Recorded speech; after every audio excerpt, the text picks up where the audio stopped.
បងប្អូនទាំងអស់គ្នាថ្ងៃនេះយើងធ្វើដំណើរទៅកាន់ផ្សារការ៉ាមែលជាមួយគ្នា אנשים עוברים מולי אומרים שלום ומושיטים ידיים מחפשים עיניים ផ្សារនេះមានទីតាំងស្ថិតនៅចំកណ្ដាលបេះដូងនៃទីក្រុង Tel Aviv הוא לא סתם חושב עליי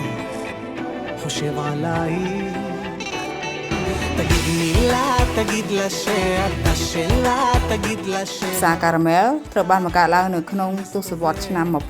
1920 ហើយវានៅបន្តដំណើរការទោះបីជាទីក្រុងមានការផ្លាស់ប្ដូរឬក៏វិវត្តជិតមួយសតវត្សរ៍ហើយក៏ដោយ שהכי יפה הערב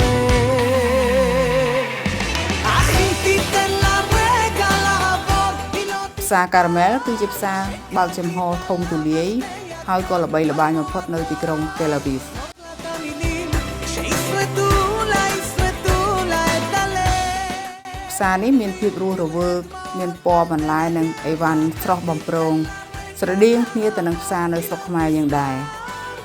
קנית לה משקה יקר במועדון זרוק לה את המילים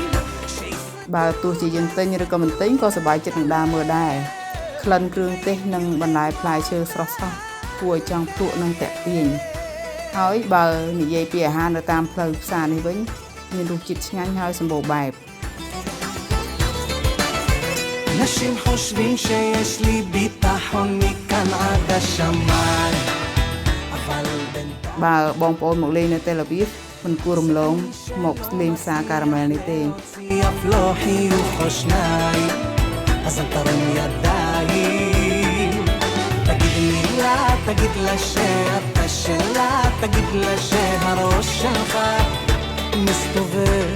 בלי הרף קח אותה לצד שלך ספר לה קצת על עצמך תלחש បើបងប្អូនចូលចិត្តវីដេអូនេះសូមជួយចុច Subscribe ដើម្បីបានទទួលវីដេអូថ្មីៗទៅមុខទៀតអរគុណ